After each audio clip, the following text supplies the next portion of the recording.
सबसे पहली बात तो योगी सरकार जो अपनी छवि एकदम ख़राब कर चुके हैं, उनका कोई रोल यहाँ पर नहीं है और न ही अपने दम पे वो वोट मांग सकते हैं। देखिए जो भारतीय जनता पार्टी है ये लोगों को केवल गुमराह करती है। डिप्लोमा करके घूम रहे हैं, कुछ नहीं हुआ है। अब मेरे साथ जितने हैं सभी लोग घूम रहे हैं।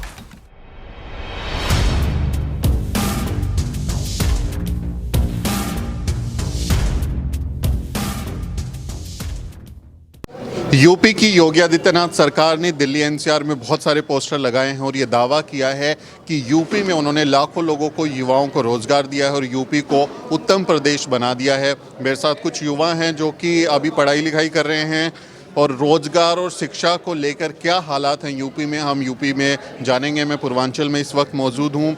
क्या नाम है आपका? अपना नाम बताइए। मेरा नाम घनश्याम यादव। सबसे पहले मैं पूर्वांचल के आजमगढ़ की धरती पर आपको बहुत बहुत स्वागत करता हूँ यहाँ पर आने के लिए। बहुत शुक्रिया घनश्याम। आप क्या करते हैं, कौन सी पढ़ाई कर रहे हैं, बताइए। देखिए फ़िलहाल मैं अभी 3 year diploma polytechnic pass out हुआ हूँ इससे 1 वर्ष पहले। डिप्लोमा कर लिया आप? हाँ, डिप्लोमा इलेक्ट्रिकल इंजीनियरिंग से। इस समय देखिए हालात, हम लोग युवा हैं, युवा को चाहिए रोजगार, और इस समय जो सरकार चल रही है इसमें रोजगार एकदम है ही नहीं, रोजगार दे ही नहीं रही है। जो भी रोजगार है, रोजगार को प्राइवेटाइजेशन कर रही है। देखिए हमारे कुछ वर्ष पहले एसएससी जीटी की वैकेंसी आई थी और बच्चों ने फॉर्म भरा, फॉर्म भरने पर एग्जाम धरना दिया तो एग्ज़ाम हुआ, एग्ज़ाम होने के बाद रिजल्ट आया, रिजल्ट आने के बाद उनकी अब एंट्री नहीं करा रही है और रोडों पे जाकर के धरना दे रहे हैं, लड़कियों को पीट रहे हैं, घसीट रहे हैं। और पॉलिटेक्निक बेस पर हो गया। अब हम लोग पॉलिटेक्निक से कोई वैकेंसी नहीं आती है और एक ही मुद्दा होता है कि प्राइवेट जाकर के जॉब करें और सरकारी का कोई नहीं आता। देखिए अभी फ़िलहाल में यूपीपीसीएल जूनियर इंजीनियर का एग्ज़ाम हुआ था, उसमें 196 पोस्ट था। 196 पोस्ट में केवल ओबीसी का 24 सीट था, ईडब्ल्यूएस का 23 सीट था और एससी का 60। आरक्षण में भी गालमेल हो रहा है। आरक्षण में 24 सीट ओबीसी का। ओबीसी में कितनी जनसंख्या आती है और कितनी सीट दे रहे हैं, इसका मतलब कि कोई सिस्टमेटिक नहीं है। किस बेस पर इन लोग आरक्षण दे रहे हैं? जब ओबीसी हमारे पास जितना उतना देना चाहिए और स्कॉलरशिप रही युवाओं को स्कॉलरशिप नहीं। ओबीसी के लगभग 70% लोग ओबीसी हैं। अब ओबीसी को केवल इन्होंने 119 करोड़ रुपए दिया है ओबीसी को, लगभग 70% जनसंख्या को, और इन्होंने जो दिया है जनरल को उससे ज़्यादा दिया है स्कॉलरशिप। मतलब तो स्कॉलरशिप का पैसा नहीं मिला? स्कॉलरशिप का 70% ओबीसी को नहीं मिला है। नहीं मिला। आप अब ये एक साल हो गया डिप्लोमा किए हुए, नौकरी मिली आपको?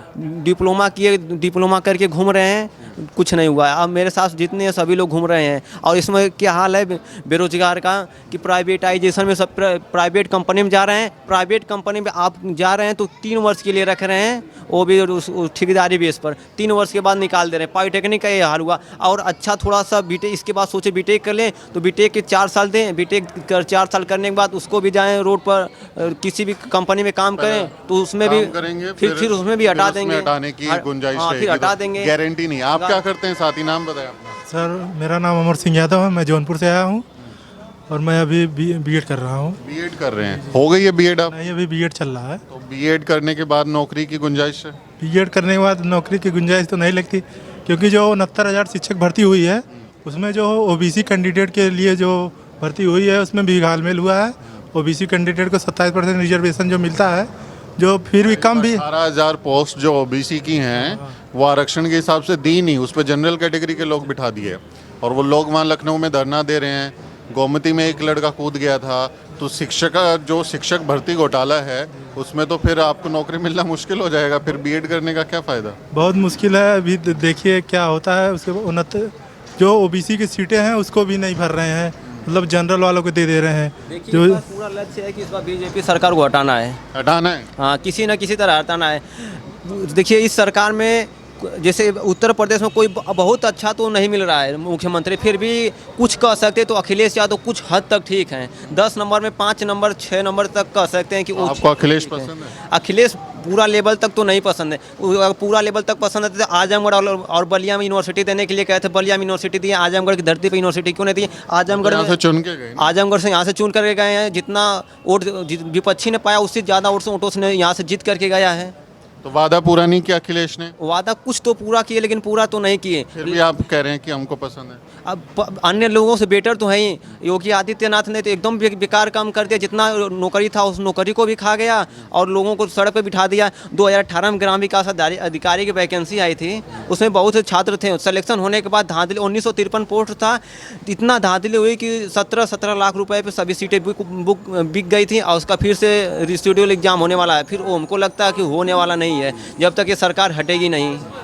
तो सरकार तो हटेगी या नहीं, आप बताइए। आप युवा हैं, वोट किया अभी तक आपने? जी अभी पहले बार किया हूँ, पंचायत चुनाव का किया हूँ। तो अभी आप 2022 के चुनाव में विधानसभा में पहली बार वोट डालेंगे। जी क्या दिमाग में आ रहा है, कौन पसंद है आपकी? अखिलेश यादव। अखिलेश यादव क्यों पसंद है आप? देखिए सबसे पहले मैं बता रहा हूँ, उत्तर प्रदेश के मुख्यमंत्री योगी आदित्यनाथ जी हैं। मुझे तो लगता है कि वो जो राजनीति करते हैं हिंदू और मुसलमान वाली, वो तो मुझे लगता है वो हिंदू हैं ही नहीं। क्योंकि जिस तरीके से आप देख रहे हैं कि शिक्षक जो महिलाएं सुहागिन हैं उनको बाल बनवाना पड़ रहा है, जो कि हिंदू धर्म के बिल्कुल खिलाफ है। और आप हाथरस का कांड देख लीजिए, किस तरीके से उस बालिक का जो महन मनीषा है उसका रेप हुआ। रेप होने के बाद उसको जिंदा जलाया गया। मैं पूछना चाहता हूँ योगी आदित्यनाथ से कि इस हिंदू धर्म में कहाँ लिखा है कि जो हिंदू धर्म में किसी लड़की का रेप हो जाए तो उसको जिंदा जला दें? जिंदा नहीं जलाया, बाद में उसका अंतिम संस्कार गलत तरीके से पेट्रोल छिड़क कर रात में किया। रात में तो करते नहीं, पेट्रोल छिड़क करके किया और हिंदू धर्म के खिलाफ है। उसको परिवार को नहीं दिखाया गया, उसके परिवार से मिलाया नहीं गया, मीडिया वालों को नहीं जाने दिया गया और बिना सरकार की मौजूदगी में कैसे हो सकता है? मुझे तो लगता है योगी सरकार जो हिंदू और मुसलमान की बात करते हैं, जो नफरत की बात फैलाते हैं, मुझे तो हिंदू लगते ही नहीं है। लेकिन आप जैसे जो युवा हैं, हम जो सोशल मीडिया पे देखते हैं और कुछ लोगों से बात भी करते हैं, तो वो तो बड़ा हिंदू राष्ट्र, योगी मोदी, वो तो बड़ी बातें करते हैं। तो युवाओं को मुझे लग रहा है यही चीज़ पसंद आ रही है या उनको फिर नौकरी पैसे पे भी ध्यान है उनका? देखिए जो भारतीय जनता पार्टी है ये लोगों को केवल गुमराह करती हैं। अभी आप दो दिन पहले देखेंगे केशव प्रसाद मौर्य जी ने मतलब ट्वीट किया है एक ऐप पे कि उत्तर प्रदेश की जो सड़कें हैं वो गड्ढे मुक्त हो गई हैं। मतलब कि उत्तर प्रदेश की सड़कें गड्ढे मुक्त हो गई हैं। आप अभी चले जाइए आजमगढ़ में ही, मैं तो आया हूँ, मैंने देखा है। आजमगढ़ जाएंगे यहीं पे सिधारी पुल से उतरते हुए अगर आप बाइक से थोड़ा, मुझे लगता है 30 से 40 की स्पीड में जाएंगे तो बाइक लेके गिर भी सकते हैं। देखिए 2022 में चुनाव विकास के मुद्दे पर होगा, रोजगार के मुद्दे पर होगा, किसान का मुद्दा होगा। जो युवाओं को रोजगार देगा, जो किसान का लागत देगा, उसको चुना जाएगा। और जो बीजेपी वाले बात करते हैं गड्ढा मुक्त की, तो गड्ढा मुक्त सड़क नहीं हुई है, लेकिन मुझे लगता है प्रदेश बीजेपी मुक्त जरूर हो जाएगा। ऐसा लगता है आपको? जी बिल्कुल हो जाएगा। वो तो राम मंदिर बना दिए, राम मंदिर बना दिए, बीजेपी वाले नहीं बनाए। सुप्रीम कोर्ट का फैसला आया है, सुप्रीम कोर्ट के द्वारा बनाया गया है, इसमें बीजेपी का कोई रोल नहीं है। तो कह रहे हैं हमने बनाया, कुछ नहीं बीजेपी वाले किए, इसमें सुप्रीम कोर्ट का फैसला आया है, सुप्रीम कोर्ट के ऑर्डर पर बन रहा है। मैं पूछ रहा हूँ जब बीजेपी वाले बनाए तो बिना सुप्रीम कोर्ट के फैसले बनाना चाहिए ना, तब मैं मानूँ बीजेपी वाले बनाए हैं। देखिए सुप्रीम कोर्ट के फैसले पर राम मंदिर बन रहा है, इसमें बीजेपी का कोई रोल नहीं है। तो उसको वोट नहीं मिलेंगे उसके आधार पे? बिल्कुल नहीं मिलना चाहिए। एक बार जनता उनको जिताई है, 2014 में भी जिताई, 2019 में भी जिताई, 2017 में भी जिताई। और उन्होंने वादा किया था कि किसानों का दाम दोगुना करने का, लेकिन दोगुना करने के बजाय उनको रोड पे बैठा दिया। अगर इस देश में अगर किसान नहीं रहते तो नरेंद्र मोदी भी खाने बगैर मर जाते हैं, योगी आदित्यनाथ भी खाने बगैर मर जाते हैं। एक किसान है जिसे पूरा देश का पालन पोषण हो रहा है, लेकिन ये किसान का नहीं हुए। जो किसान का नहीं वो किसी का नहीं हुआ है। तो सुन नहीं रहे किसानों को। तो किसान का नहीं सुन रहे हैं तो 2022 में 2024 में जाने वाले हैं ना। 2022 में उत्तर प्रदेश से जाएंगे, 2024 में पूरा भारत मुक्त हो जाएगा, बीजेपी मुक्त। मैं कहा ना, वो कह रहे हैं कि उत्तर प्रदेश गड्ढा मुक्त हुआ है, गड्ढा मुक्त नहीं हुआ है, लेकिन मुझे लगता है कि 2022 तक बीजेपी मुक्त जरूर हो जाएगा उत्तर प्रदेश। और दोस्त भी यही बात कहते हैं? दोस्त नहीं, मतलब मैं कह रहा हूँ, आपका जो फ्रेंड सर्कल होगा, मैं युवाओं में बैठते होगे ना, कर रहा हूँ। वो उनका क्या ख्याल है? ये तो आपका मत हो गया, आपके जो आसपास के लोग हैं वो भी ऐसा ही सोचते हैं? जो कौन क्या सोच रहा है, कौन क्या नहीं सोच रहा है, मेरी कोशिश है ये कि सरकार को हटाने का, जो विकास पुरुष हो उसको लाने का, जो युवाओं की बात करे उसको लाने का काम करें। मैं अपने सभी साथियों से यही मैं कहना चाहता हूँ आपके यूट्यूब चैनल से। जी तो आपको नौकरी मिलेगी इसकी उम्मीद है? नौकरी तो मिलेगी कब, जब बीजेपी चली जाएगी तब। बीजेपी जाने वाली है बस इसी वर्ष, बस बीजेपी का समय आ गया है, वो अपना समय गिन रही है और उसको भी पता है कि अब मेरा समय आ गया है, मैं जाने वाला हूँ। इसीलिए अपना सबसे पहली बात तो योगी सरकार जो अपनी छवि एकदम ख़राब कर चुके हैं, उनका कोई रोल यहाँ पर नहीं है और न ही अपने दम पे वो वोट मांग सकते हैं। अब बात रही राम मंदिर का जो आप बोल रहे थे, राम मंदिर का देखिए जो पंचायत चुना हुआ, जो महाप्रधान जो चुने गए थे वहाँ पर सपा ज़्यादा चुनी गई थी। हाँ, भले ही वहाँ पर जिला पंचायत में अध्यक्ष चुन गया होगा, ज़्यादा उन्होंने बनाए ना। अखिलेश जी तो नहीं बना पाए, अपने लोगों के सीट जीतने के बाद भी नहीं बना पाए। सीट जीते लेकिन वहाँ पर लोग बोल रहे हैं कि प्रशासन की गलती है। प्रशासन ने उन्हों को जिताया, कहीं कहीं लगभग 37 जगह की 32 जगह लगभग वहाँ पर पर्चा दाखिला नहीं होने दिया। मतलब प्रशासन का ही देन है ना, पर्चा दाखिला नहीं होने दिया। जिस तरीके से ब्लॉक प्रमुख के चुनाव में महिलाओं के साथ अत्याचार हुआ है, आज तक मुझे लगता है कि कभी नहीं हुआ है।